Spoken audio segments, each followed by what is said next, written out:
Okay, welcome class. This is my introduction, my new second version, 2011 version of an introduction to the law of crimes and of criminal procedure as it's tested on the bar exam, both the multi-state portion of the bar, the MBE, and on essays in the various states.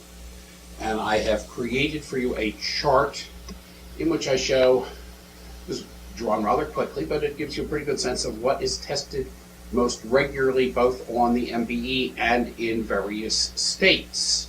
And at the end, I will add on some discussion of peculiarities of some of the states in terms of what they test heavily on the essays, but a lot of it's pretty common among the states. So you'll see that part of this is the substantive law of crimes, and part of this is criminal procedure in terms, and the columns are laid out for my criminal law classes, which particular MBE questions I use, Crim Law 1, Crim Law 2, Mock Bar 1, Mock Bar 2, and so forth in the different columns to show how often they've appeared. Various areas have appeared over time. Sometimes things just appear generally and widely. I have not put down specific questions, and I would intend to in the future. Okay? In addition to that, you have a packet of questions, either the questions from Connecticut or New York or someplace, to give you a sample of a group of questions over a period of time that I will refer to from time to time, either in the main lecture or later. The substantive law of crimes, you know from having heard some of my other introductory lectures, I like to look at the big picture and then divide it into somewhat smaller picture so that it's easier to know what file cabinet you need to go into, so that when you recognize what the problem is, you know where to look in your mental file cabinet. Criminal law I divide into two big discussions. This is nothing terribly original, pretty common. Some general considerations that apply widely to the law of crimes, and then the prima facie cases for the different crimes. Crimes and torts have substantial overlap. In fact, some of the terminology overlaps. In torts, we're trying to compensate generally for injuries to people. In crimes, we're trying to punish, rehabilitate, or whatever for injuries to people that the state disapproves of. So the plaintiff is a private person in torts generally. The plaintiff is really the prosecutor in crimes, but there are some similarities and some differences, of course, because of the history and because of the consequences. In torts, we make people generally give money. In crimes, we often send people to prison.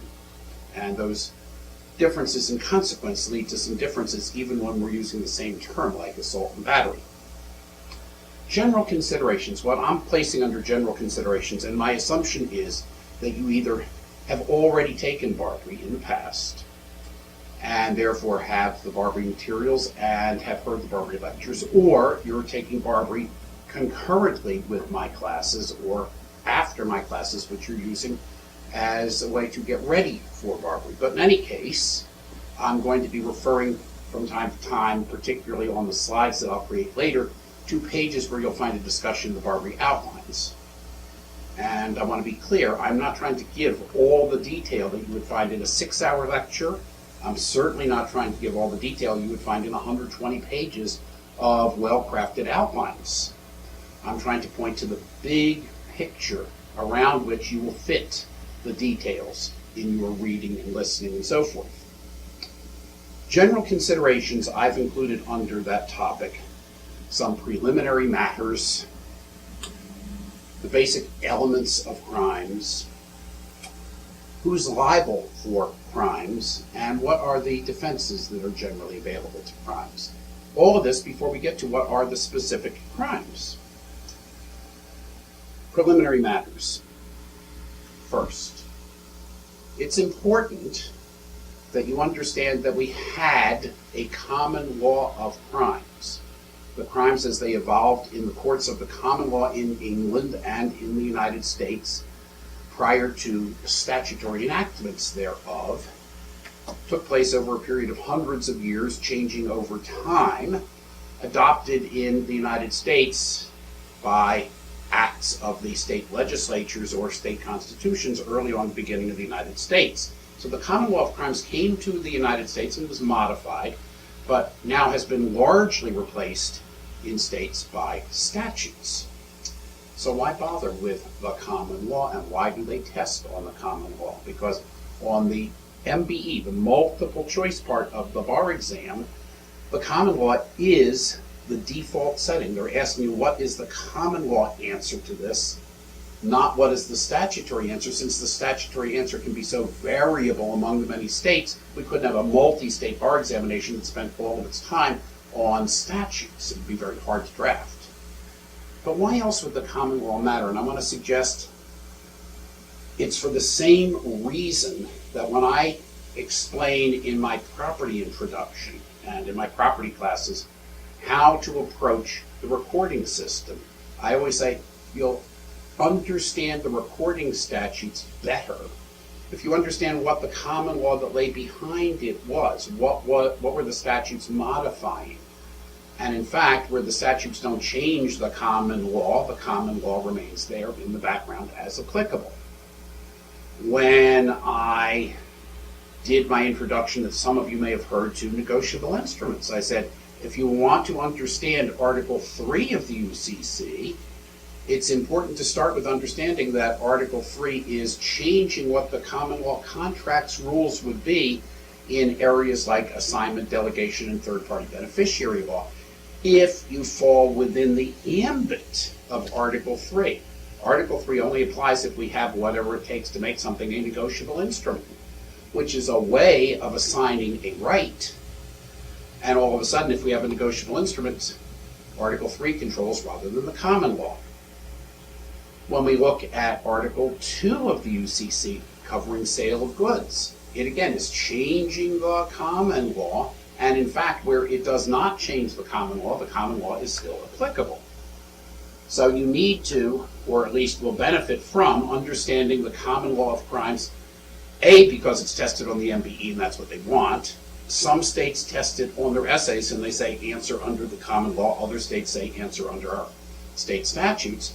But if we go to understand statutes that divide a crime into first degree, second degree, third degree, it's very useful to know what the old common law without degrees, common law had no degrees, what the basis was that they're changing from. So, preliminarily, be aware, common law, statute only on the MBE if they tell you there's a statute and give you statutory language.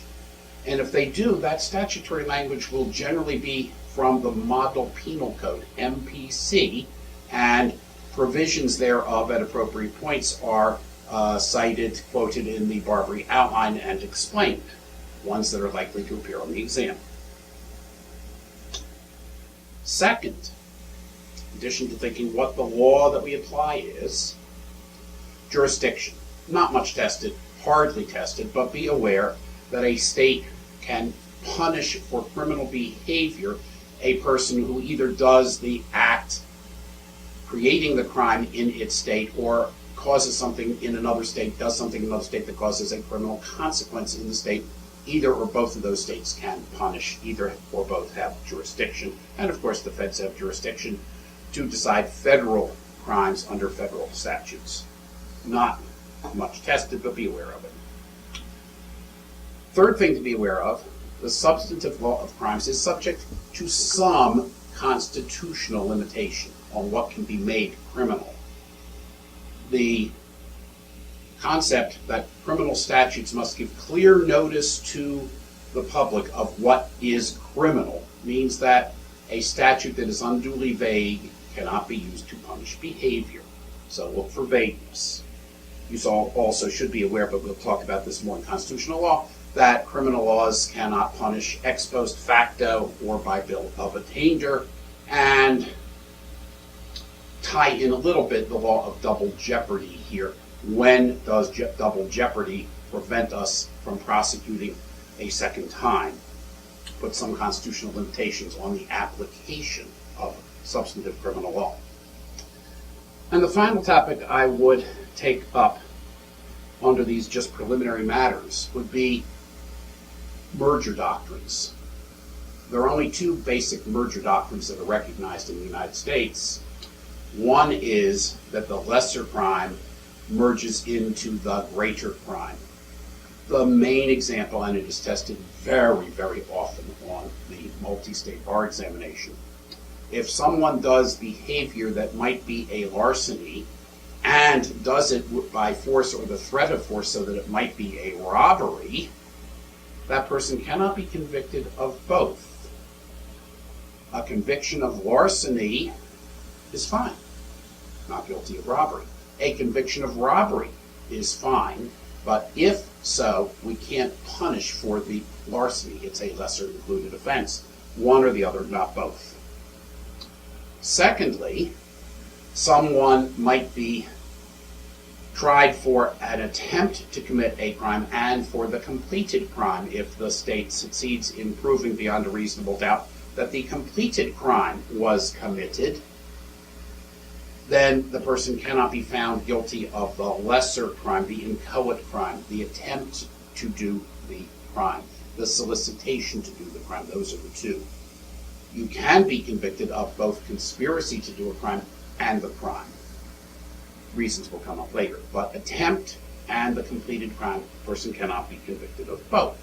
Solicitation to do a particular crime and the completed crime, the person cannot be convicted of both. Second big point in our general considerations, and all these are things that I think you just really need to know these. Most of that is not much tested. The merger doctrine with lesser and greater and attempt and completed crimes is tested pretty regularly. Elements of a crime.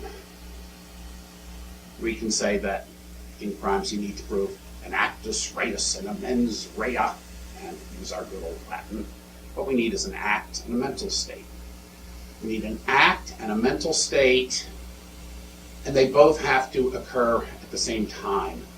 I can't do an act without the mental state and then later have the mental state. I can't have the mental state but get rid of it and then do the act and be guilty. I have to do the act while I have whatever is the appropriate mental state for the crime. They have to concur. Let's look briefly at act. I'm not going to spend a lot of time on this. It's largely the same thing that we talked about in torts. We need an act, a conscious movement of a muscle, a doing of something affirmative. Because as a general rule, one does not have a duty to act. One only has a duty that you can breach. If you do an act, you can't do the criminal act in this case. But occasionally, as in torts, there is an affirmative duty to act so that the failure to act can become a crime. But that's going to be largely the same as it is in torts. If a person has a special relationship of obligation, one might be guilty of homicide by allowing someone to die, even though one didn't act. If you put someone in the position where they might die, and then you sit and watch and could throw a life preserver. If the person who you are refusing to lift a finger for is in a special relationship with you, like parent, child, spouse. So there are times, see the outline, when the failure to act may serve as the act, but only if there is an affirmative duty to act. Compare torts. On the mental state for crimes, we now hit our first aspect that is very, very, very heavily tested on both multi-state and essays. Very heavily. Act comes up sometimes. Mental states, extremely heavily tested, and there's a lot of overlap and difference between the mental states that we talk about in crimes and the mental states we talk about in torts. In torts we have what? We have intentional torts, we have negligence, we have strict liability. Well, we have something similar when it comes to mental states in crimes, and we will be talking about it in some more detail very shortly. But then these elements have to concur. They have to exist at the same time. Now, as I said so far, what we've been talking about, most of it will not be tested a great deal, a little bit.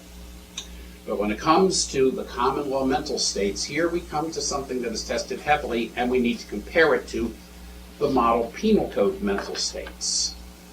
In this oral portion of this lecture, I'm not going to refer you to pages that you would find this stuff in the Barbary outline, because Barbary has changed the paging quite significantly from when they used the legal size paper to now they use smaller paper, and so the paging is very different. I will put those page number references for you up on the screen in the slides at some point. But common law mental states. I want you to look at the little chart that goes with this lecture, or that may be probably up on the screen right now. Say, what particular state of mind are we talking about? We have 4 different kinds of states of mind. What does it mean? What difference does it make? Which classification we put on the crime, and what crimes fall within that specific mental state. What common law crimes take that particular mental state. There are 4 common law mental states. We have specific intent crimes, we have malice crimes, we have general intent, and strict liability. 4 different mental states. That's it. A specific intent crime is one in which the state has the burden to prove beyond a reasonable doubt, not just the act, but that the plaintiff had specific intent to bring about that consequence. Need proof on that specific intent to bring about whatever consequence makes it that particular crime. If that rings a bell, it sounds a lot like what we said in torts, where I said the intentional torts require you should not confuse the voluntary act, moving a muscle, with the intent. Squeezing a trigger does not prove intent for intentional torts. Aiming the gun at a person and then pulling the trigger might prove the intent to cause a battery, the intent to cause a harmful or an offensive consequence.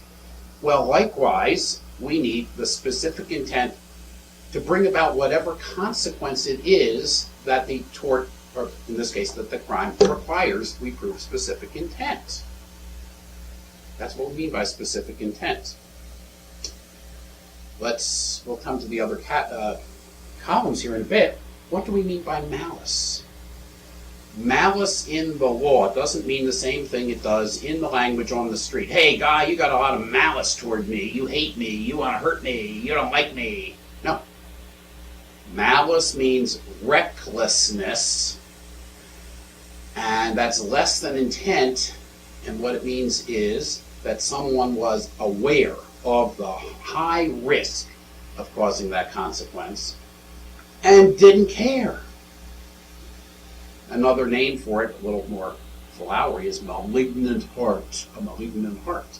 But the way you want to think about it is, do the facts show that the defendant was consciously aware of the high risk that he was going to cause a death, for example, or that he was going to cause whatever we are talking about, and he did it anyway?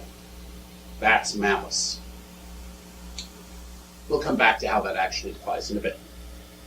General intent is one intends the natural consequences of one's acts. We don't have to prove specific intent or reckless, but just that one was consciously aware that one was doing these things, and the ordinary consequence would be that someone would suffer consequences.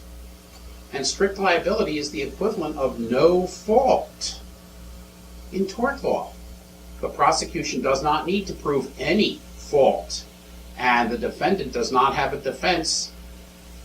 I was trying to do it right. I made steps to do it right. I acted reasonably. No defense.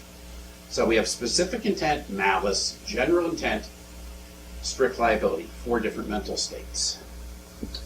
Now I've got these other 2 columns on here. What difference does it make, and what crimes do these things apply to? Let's start really with the column, what crimes does this apply to? If you want to know what the specific intent crimes are, Barbary has a nice little list in their outline, that's fine. But I'd say once you learn the definitions of the common law crimes, you'll know which crimes are specific intent crimes because they always include the language in the prima facie case with the intent to. And the thing that's in the definition set that says with the intent to cause a particular consequence Tells us, A, that it's a specific intent crime, and tells us what particular specific intent we need to prove. Example, definition of larceny at common law is the trespassory taking and carrying off of the personal property of another with the intent to deprive that other person of his property permanently. State must prove what? That the person intended to permanently deprive of property. That's the specific intent the state must prove. As to the other elements, the state only needs to prove general intent. But as to intent to deprive another person of his property, they must prove that by specific intent. So other crimes that require specific intent: larceny by trick, false pretenses, embezzlement, all the theft offenses. Robbery is a larceny that's carried out by force or threat, specific intent to deprive someone permanently of their property. Burglary, intent to commit a felony therein, and so forth. Any of the crimes, when we come to this list of substantive crimes, that includes with the intent to as part of the definition. That part makes it a specific intent crime and tells you what the thing that must be specifically intended is. And we can apply the same thing to statutory crimes, because if a legislature makes something that was not a crime at common law, was not exactly that crime at common law, but says doing a certain thing with the intent to distribute, with the intent to whatever, then they're making it into a specific intent crime. We just look at the language of the statute, generally. Malice crimes at common law were two and only two, period. Murder, arson. Murder was killing of another human being with malice aforethought. Arson was burning of the dwelling house of another with malice aforethought. Now, I already told you that malice meant the same thing as recklessness rather than intent. So actually, how do we prove malice? The minimum is recklessness. You don't have to prove any more than recklessness, but if you do prove more than recklessness, it's enough for malice. That's why we can say that to prove malice for murder, one can prove either intent to kill or intent to seriously injure, or reckless disregard of human life, or felony murder. 4 ways to prove the malice. That's why you're wrong if you say that murder at common law is an intentional killing with malice, because you're saying it's got to be, it's required to be intentional killing, and we do not require intent to kill. Intent to kill is okay, but it's not necessary. It's sufficient, but it's not necessary. The minimum necessary is recklessness, which can be shown by committing a felony or by showing intent to injure seriously or intent to kill. They all show this malice. Arson, same thing. What one has to prove is not intent to burn, but recklessness of burning. If you prove intent to burn, that will be sufficient, but not necessary. General intent is all the other common law crimes. And by the way, let me back up a step. Some statutory crimes require recklessness, and that will simply be in the definition of the statute. General intent crimes at common law, most common, rape. Rape does not require any particular specific intent, but just general intent. Kidnapping does not require specific intent, just general intent. The great category of leftover crimes that don't require specific intent and aren't murder or arson. General intent. Elements of crimes that are specific intent crimes but aren't that thing that one must prove specifically. All the other elements have to be proved by general rather than by specific intent. Strict liability crimes have to all be statutory. No-fault crimes are created by legislation, and the legislature has decided not to require any level of fault, but simply to make doing of specific acts criminal. In general, those crimes must be regulatory in nature and have relatively low penalties. Higher penalties not likely to be treated as specific intent crimes. Felonies not likely to be treated as specific intent crimes. Exception, statutory rape does not require, did I say specific intent? I meant to say strict liability.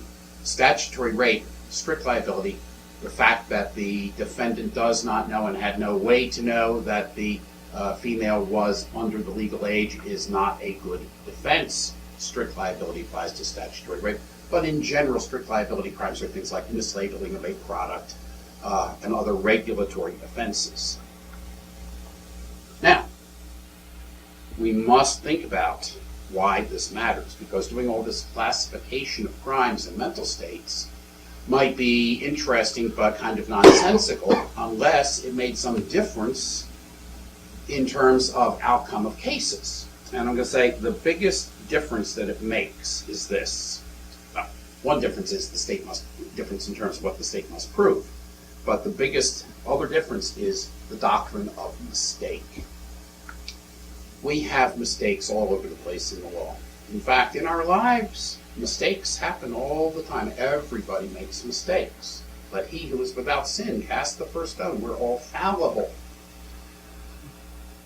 In the law, we have seen and will see mistake come up in contracts cases, in torts cases, in wills, in negotiable instruments, in judicial review, in every conceivable area of human activity.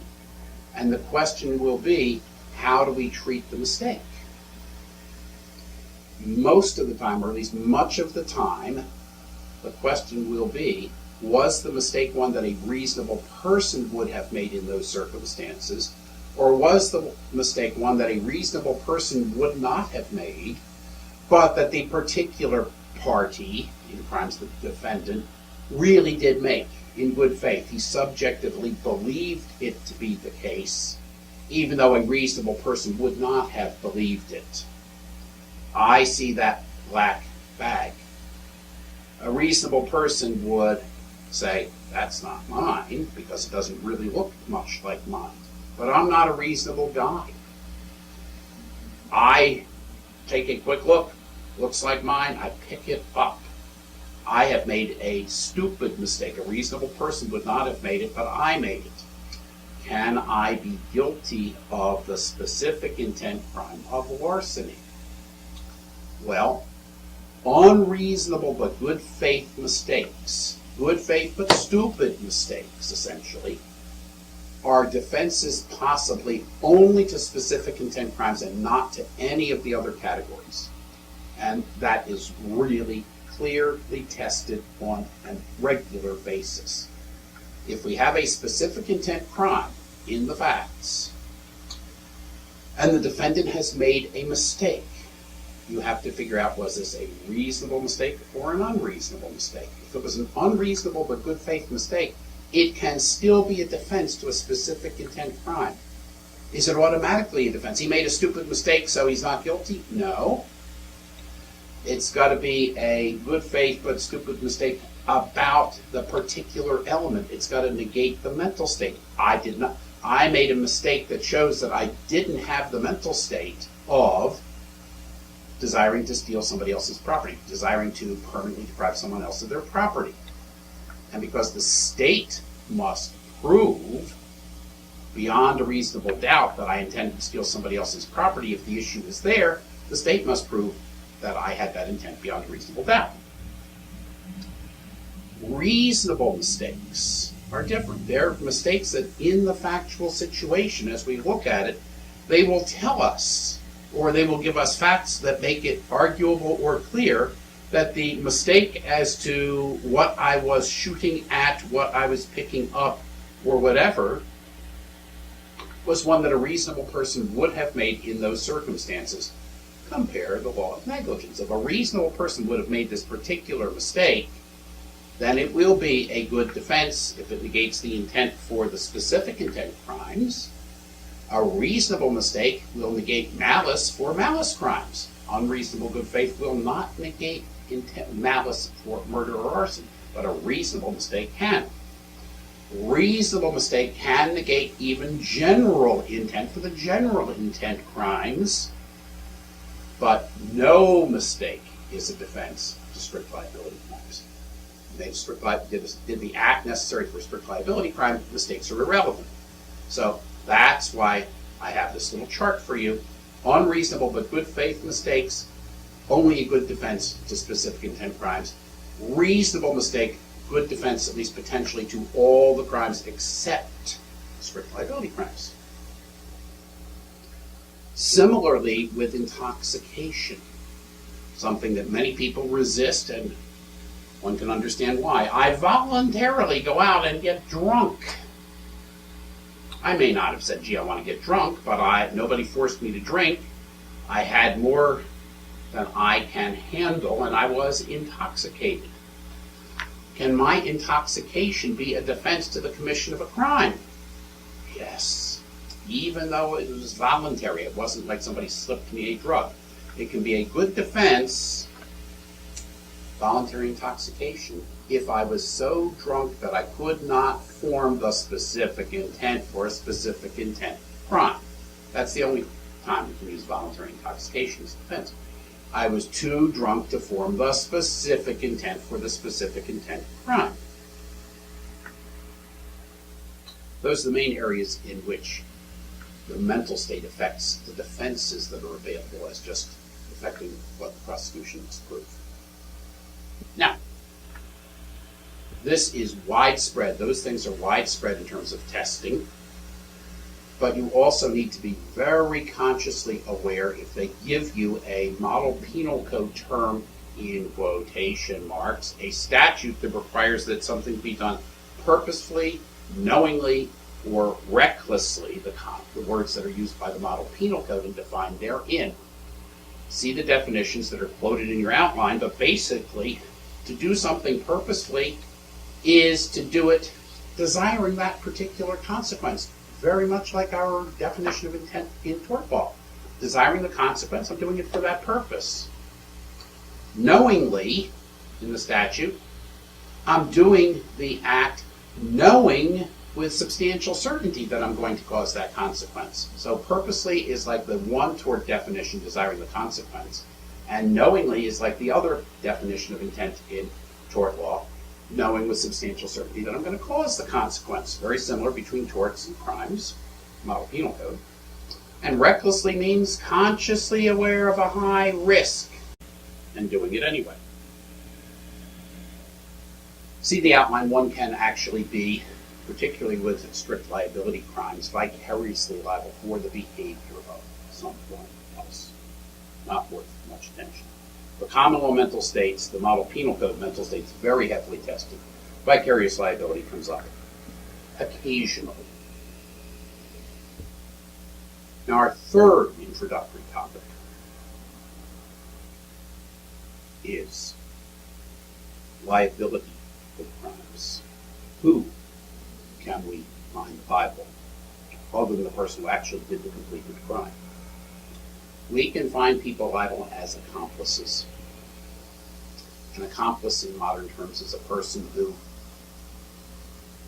encourages the commission of crime, aids, abets, or encourages, aids, abets, or encourages the commission of a crime with the specific intent that the crime occur.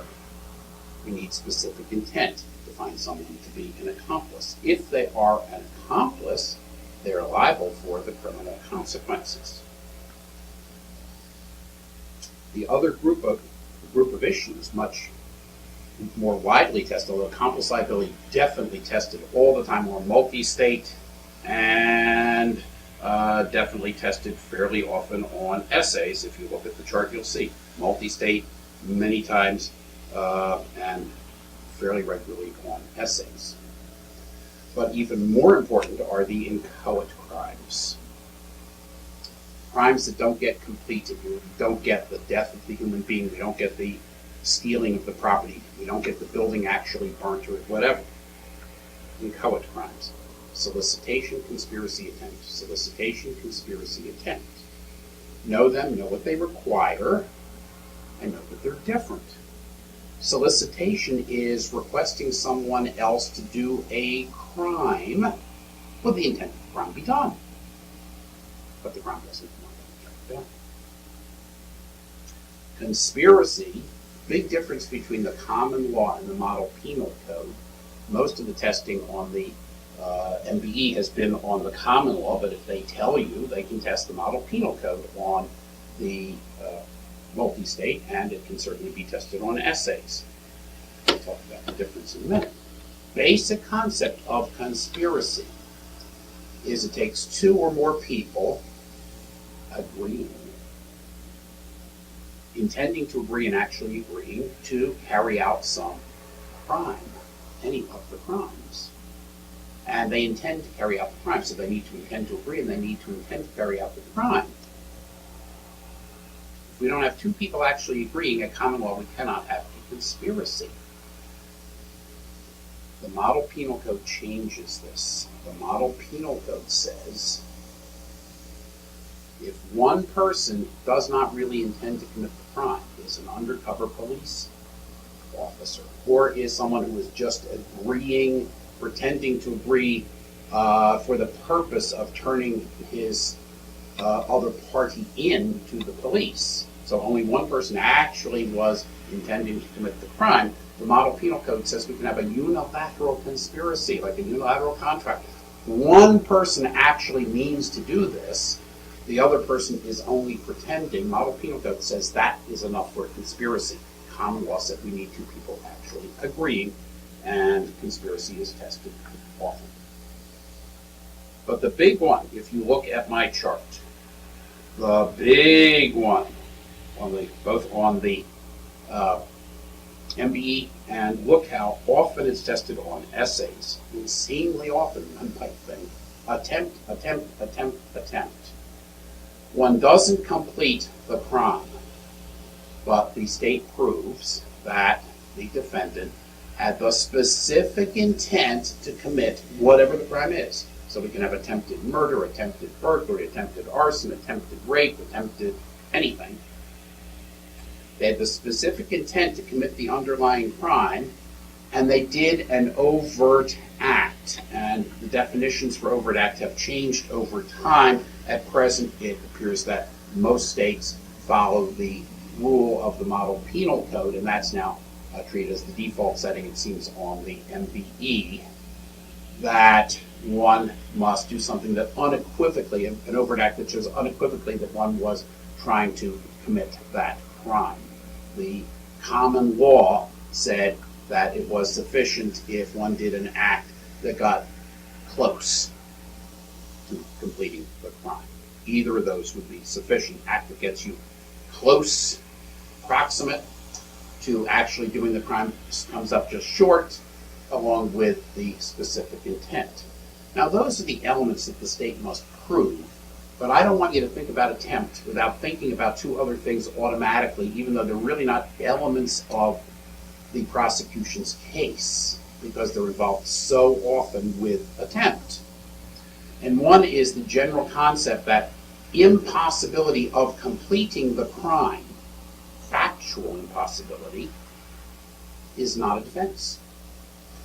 I set out for the purpose of killing Mr. Jones. I get up next to Mr. Jones. I raise my pistol. He's lying in bed. I intend to kill him. I pull the trigger. Mr. Jones was dead before I got there. As a matter of fact, I cannot kill him because he was already dead. I cannot be found guilty of murder. I can be found guilty of attempted murder because I had the intent. I did an act that's sufficient. And the only reason I didn't do a murder was he was already dead. If the jury finds from the facts he was already dead, they can't convict me of murder, but they can convict me of attempt. Now, in thinking about this, you notice something very interesting that makes for good testing purposes. Murder does not require specific intent, but attempted murder does. Even though the completed crime would not require the state to prove specific intent, attempt always requires the state to prove specific intent. Rape is only I shouldn't use the word only with rape. Rape is a general intent crime. But attempted rape is a specific intent crime. The defendant did not complete the rape, but if he had the specific intent to complete the rape and he did an act that got him close, he's guilty of attempted rape even though it was not completed. So attempt always requires proof of specific intent, and the fact that it was impossible because the facts were not as the defendant believed them to be. The victim was already dead, for example. Doesn't matter. On the other hand, if what the defendant is seeking to do is really not against the law, but the defendant mistakenly believes that what he is doing is illegal, that's not a crime of attempt. Attempting to do something that is legal, but that you believe is illegal, no crime. I believe that gambling is illegal in the state of Nevada. I go to Nevada with the intent to gamble. I set about and I gamble. Police officer comes up and says, "How you doing, sir? What are you doing?" I said, officer, I'm sorry, I was gambling. Please don't arrest me. I have a wife and kids and they'd be so upset if you arrested me. Please don't." And the officer looks puzzled. "Sir, what's your problem?" I said, "Oh, I'm gambling. I thought you were going to arrest me." The officer said, "I wasn't. What you're doing is perfectly fine here. But if you thought it was illegal, I'm going to arrest you for having a bad mind. You wanted to do something you believed to be a crime." No. The thing attempted has to be criminal under the law of the jurisdiction for the attempt to do the thing to be the crime of attempt. Factual impossibility in the sense I was talking about, that if the facts had been as the defendant believed them to be, he would have been completing the crime. That is not a defense.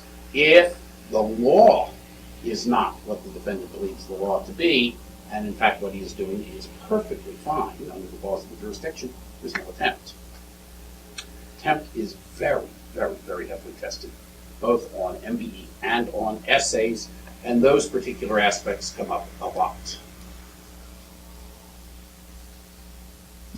And then finally, in our introductory matters, general considerations are defenses that are widely available to varying ones of the specific crimes. We have a couple of defenses where the assertion is that the defendant is really not responsible for what he did, either because he was insane. Different tests of insanity, all covered well in the Barbary outline, no sense in going through them. Not that much tested. So seldom tested that it's surprising, but you should know what the different definitions of insanity are. Intoxication. I was so drunk that I couldn't form the mental state for the particular crime. And infancy. Below a certain age, one does not get tried for the crime as an adult, but one gets tried for juvenile delinquency and treated differently. Not much tested. Now we come to things that are tested. Are there justifications or such for what the defendant did? Typically, very much like tort law, self-defense. When can a defendant say, "I used self-defense. I used deadly force in response to the threat of, or what reasonably appeared to be deadly force, therefore I was justified. I can't be guilty of the murder because it was self-defense." Or, "I shot Jones because he was threatening to kill Smith. When can I use deadly force or force in the defense of a third person? I saw Jones about to steal my car, so I shot him." Not going to be a good defense. How much force and when can you use it in defense of property? Much less than in defense of human life. Reasonable force, never deadly force in defense of property. Never deadly force. Two other topics that are related to each other: necessity and duress. I shot Jones because it was necessary. I shot Jones because I was under duress. Duress never justifies homicide. Necessity does not justify homicide. but they can justify other crimes. Necessity or duress would justify an arson, burglary, a robbery, all sorts of things. So be aware that necessity and defense may be defenses sometimes in the law of crimes, and see examples.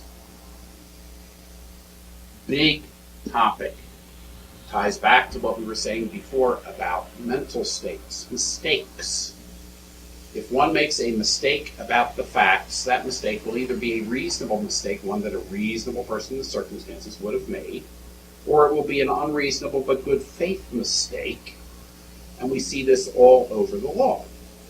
Particularly important, a good faith mistake, if it negates the specific intent of a specific intent crime, is a good defense. Period.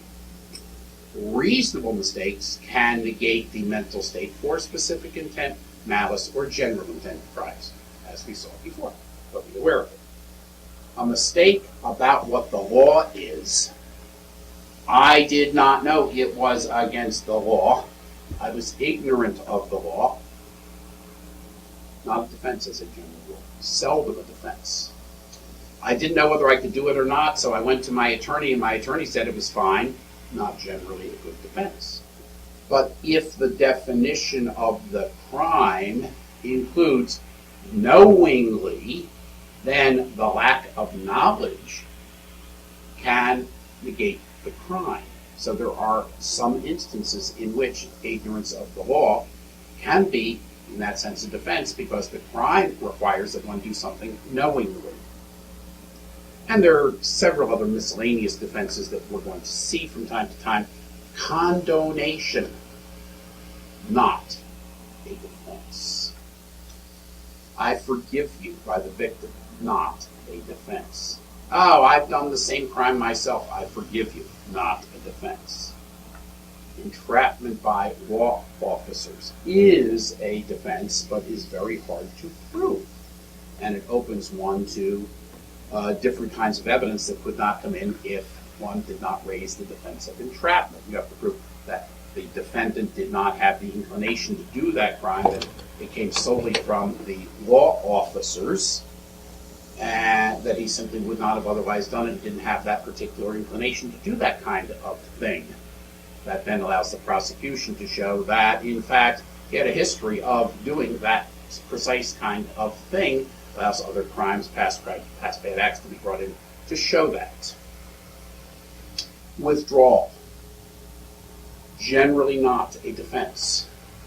Once you get far enough along to have done the last act necessary for whatever the particular crime is, changing your mind thereafter, as a general rule, does not free one of liability for what one has done. We will see this in example after example in the multi-state. It's reasonable to think, well, if the person changed his mind, why would we bother prosecuting him? So for burglary, we need to prove a breaking and entering of the dwelling house of another at nighttime with the intent to commit a felony therein. The defendant breaks and enters, sticks his arm into the now opened window of the dwelling house of another, and he has the intent to steal a television set at that moment. He thinks about it for a minute and says, no, it would be wrong, takes his hand out and goes away. What has he done? He's done a burglary. Because once he has done all the acts, breaking, entering, dwelling house of another with the intent, the burglary is completed. If he in fact changed his mind, the prosecutor may not want to prosecute, but it still is the technical crime. If I go to steal Madame's nice coat, and I go over and I take it, and I carry it off with the intent, just a foot or two, with the intent to deprive her, and then feel guilty because it's so cold outside, and put it back down, change my mind, I have still completed the last act necessary for a larceny. The fact that I changed my mind simply doesn't matter. The crime is completed. Too late to withdraw. But we'll see some details on that and some areas in which withdrawal is allowed, when we can withdraw from a conspiracy, things like that, when we get into more detail than I'm going to do in this introductory lecture. Okay.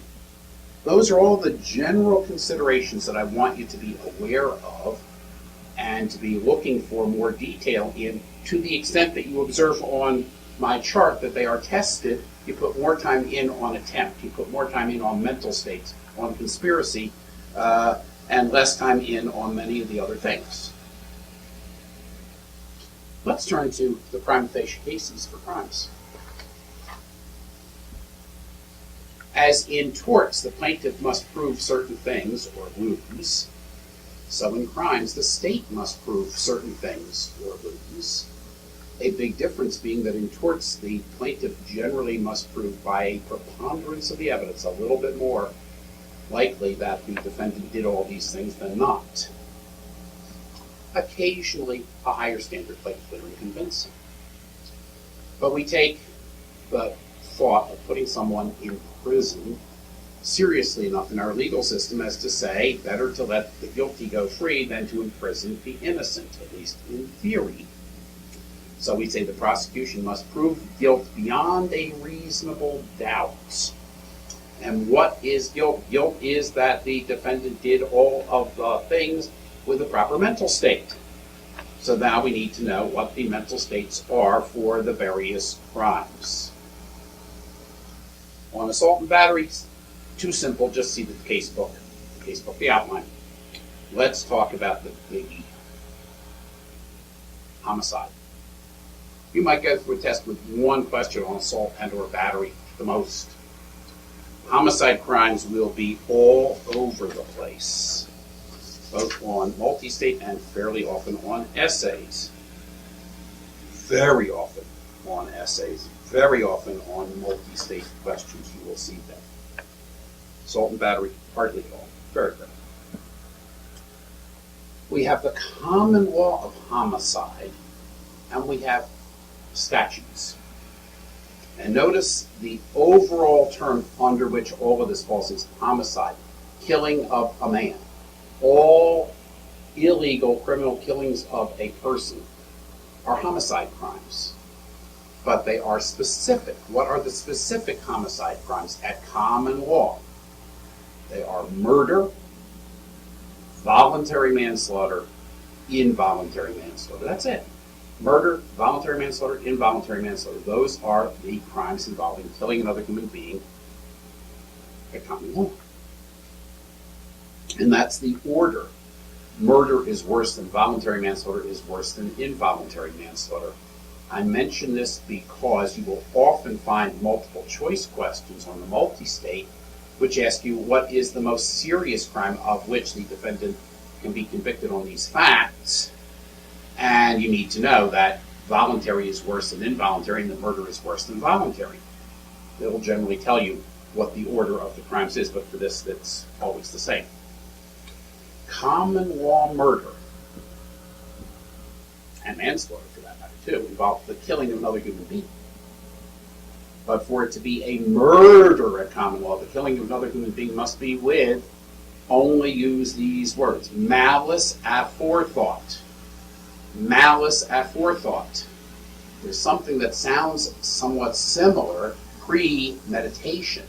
That's thinking ahead, like malice aforethought, but it's different, totally different. Premeditation is a statutory concept. It's not the common law. Common law malice is what we need. And malice means, as we talked about before, at least reckless. But the best way for you to write the definition in any essay or for you to think about it in any MBE question is as straightforward as this. Prosecution must prove that defendant killed another human being with malice aforethought. Malice can be proved either intent to kill or intent to seriously injure or reckless disregard or felony murder. 4 ways that we can prove the malice, and then consider whether the facts support one or several of those ways of proving the malice. You don't need intent to kill, but if you've got it, that's even worse than reckless. That's okay. You don't need intent to seriously injure, but if you've got intent to seriously injure, that shows reckless disregard of human life. But anything that shows that one acted with reckless, conscious awareness of a high risk and did it anyway, that's enough for felony murder, which we'll come to more later. That's murder at common law, nothing else. Voluntary manslaughter, look at the two words, voluntary and involuntary. Voluntary manslaughter is where one actually does something voluntarily to kill somebody, intending to kill somebody generally, right? But has a circumstance that justifies treating it as a lower level of crime. It's a murder, at least malice, that gets reduced generally because the victim provoked the defendant. The defendant felt provoked, reasonably provoked by the victim of the homicide.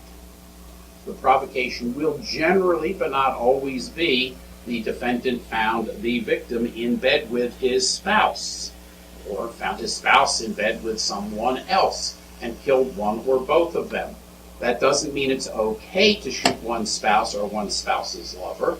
It means that the jury may find that the provocation is sufficient to reduce it to a lower level crime called voluntary manslaughter, which has a lower punishment rather than the higher level crime of murder. That's all. Reduces a murder to a voluntary manslaughter if the person, defendant, was provoked, and while provoked, without the passage of too much time, before there was a chance to cool down, did the killing. If one gets provoked and then goes and has time to cool off and goes and buys a weapon and then comes back, no. Provoked and kills while still in the state of being provoked. Involuntary manslaughter requires a different mental state. Involuntary manslaughter is just criminal negligence, common like tortious negligence, maybe a little more, but negligently causing the death of another.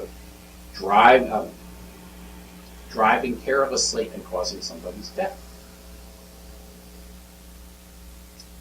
Very commonly, involuntary manslaughter is not just negligence as decided by the jury, but negligence under a standard set by a statute, in which case we call it generally misdemeanor manslaughter.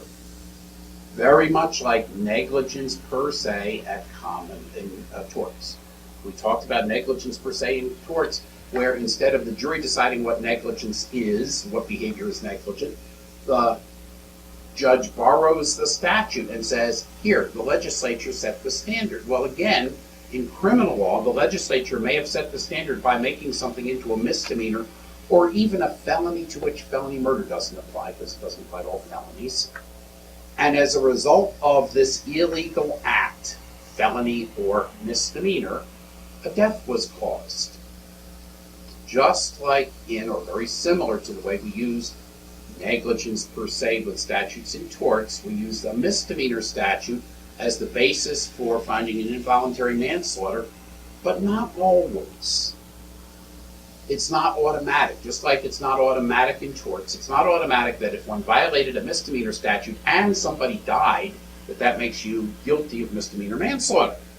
There's got to be a connectedness between the statute and the consequence. Violating the statute has to be something that foreseeably could cause a death, or the purpose of the statute has to include protecting human life against a risk. Saying that one must renew one's driver's license, driving without a proper driver's license is a misdemeanor. I want to make sure that people on the road have paid their tax and gotten checked up. But if I or you have accidentally let our driver's license expire, but otherwise are driving perfectly reasonably, the mere fact that the license has expired and that might subject us to criminal penalties does not make the death a consequence of not having a present driver's license. There's got to be some foreseeability, some connectedness between the violation and the death. Be aware of that. So much for involuntary manslaughter, including misdemeanor manslaughter. Now, as I said, in all of the common law, there is no such thing as degrees. We don't have a first degree, second degree, or third degree in any of the common law of crimes. But as soon as states started developing statutory schemes, they started coming up with variations on the common law, some more serious and some less serious. The most serious variations tend to be first degree, less serious second degree, less serious third degree, and so forth. Some states have quite a few degrees. You may have it be of some use to know the degrees in your state in terms of how they test, or you may not, depending on the state. But you can certainly understand the general principle. First degree of any crime is worse than second degree, is worse than third degree. And if you don't exactly know what's required, think what would make it worse and what would make it less bad. We have all the elements of the crime, plus there was violence or the threat of violence along with it. That makes it worse. For example, with murder, most commonly tested on the multi-state in terms of degrees, they will give you a statute. They must give you a statute, and the statute will typically say first-degree murder is a killing with premeditation. Second degree is all of common law murder except for felony murder. Third degree murder is common law felony murder, something of that sort. They'll tell you what the degrees are, and you must decide which degree defendant might be guilty of, which is the highest usually. How does premeditation differ from having malice aforethought? Well, malice aforethought, the common law concept, malice is the key. Malice means at least reckless. The aforethought, got to be malice before you go. But malice. Premeditation is worse.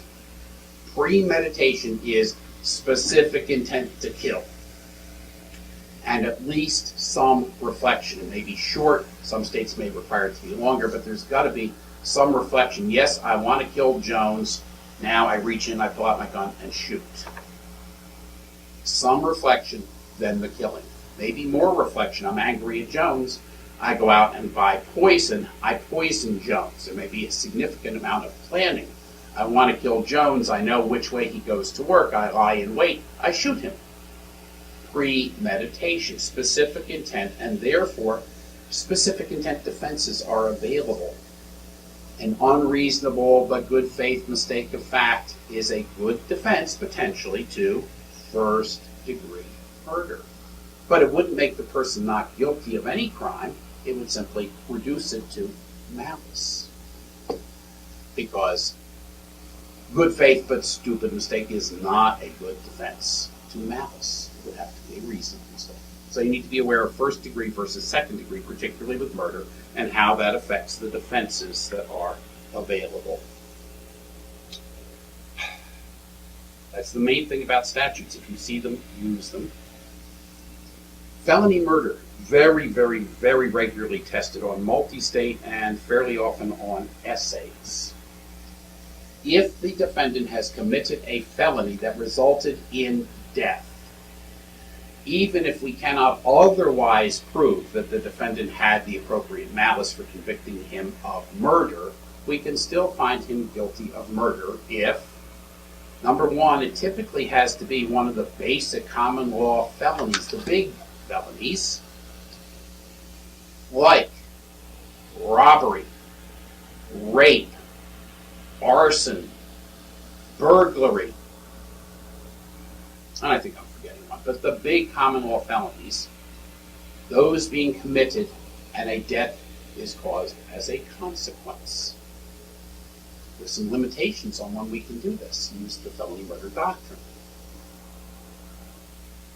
But notice what I'm saying is, we don't have to have the defendant actually doing the shooting to find him guilty of felony murder. His co-felon might have done the shooting. Sometimes a police officer or a guard or the victim might have done the shooting. If the felony led to the death, then it might be within felony murder, and we have to check the limitations on it. If we've got malice anyway, during the course of a robbery, the defendant shot the victim, we got malice murder. He used a deadly weapon. We don't need felony murder, but we need it if the defendant didn't shoot the gun that caused the death. But, to back up, we need it sometimes. We can't use any but the typical basic common law felonies that I listed. unless the state by statute has said this particular felony is available for use as a basis for felony murder. That's going to be a matter of state statute. It's generally going to have to be a felony for which death, or from which death is a foreseeable consequence. Common law felonies, big ones will do. But the felony must be one that is independent of the act of killing. We can't say defendant committed a manslaughter, which is a felony, and therefore caused a death and therefore becomes a murder, or the distinction between murder and manslaughter would mean nothing. The manslaughter is the killing, it's not the felony that can support felony murder.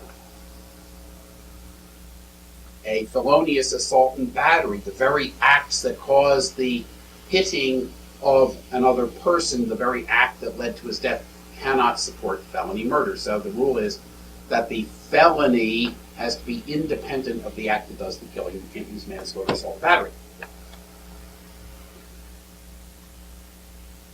Many states follow a rule called the red line rule. If the person dies in the course of the felony, is one of the defendant's co-felons. If a co-felon gets killed, that's not felony murder.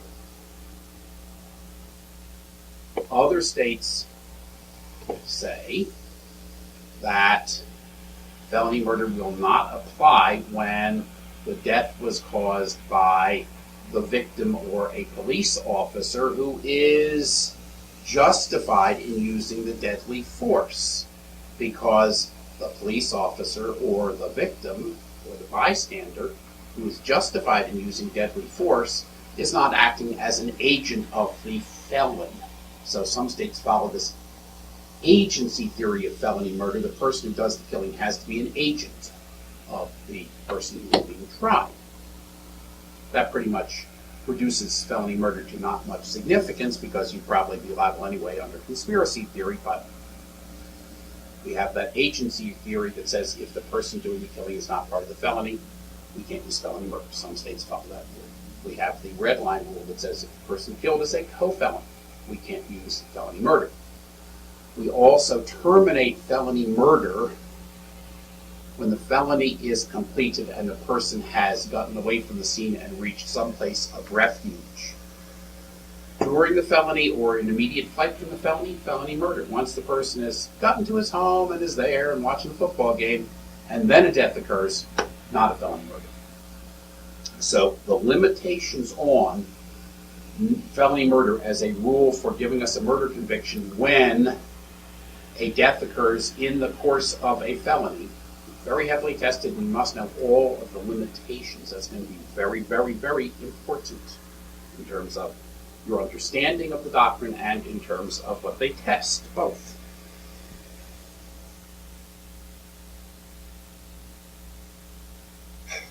Causation. Lots of funny little issues can come up under causation, but murder is one of those things, one of those crimes in which one actually needs to cause something. You need to cause the death of a human being. Was there an intervening, superseding, unforeseeable act of a third person that would cut off liability, like in tort law? I did something that really wouldn't have caused the death, but somebody else came along and really caused the death. Person was going to die anyway. If the defendant made it sooner, that's still causation. He made it sooner, that's enough. Person would have died anyway. It doesn't matter if I made it, the defendant made it happen sooner. But we must show causation, and it's tested pretty often, just as a question or an MPE question. False imprisonment is a crime, but not tested in any great deal. See the outline. Kidnapping, you might think, would be tested regularly, very seldom tested on MBE or on essays. See the outline and see the rarity of testing on my list of things that are tested. I see 2 MBE questions out of the 1,200 or so released. Rape, statutory rape, sex crimes. Rape pretty often tested, much more often tested actually on essays than on the MBE. Rape in common law was unconsented intercourse by a man with a woman who was not his wife. This has been changed pretty much everywhere, if not everywhere. Unconsented intercourse, man forcing intercourse upon a woman without her consent, wife or not, is rape, generally. Need to know that. Statutory rape is intercourse with a woman below the age of consent, whether she consents or not, whether she looks older or not. It's statutory rape, tested occasionally. Believe it or not, a few questions on adultery, bigamy, and other sex crimes. Pretty rare, pretty obvious generally from the question. I would not spend much time on them. I would say once we have dealt with the big homicide crimes, the next significant area in terms of substantive law of crimes is going to be the theft crimes. Now, every state has statutory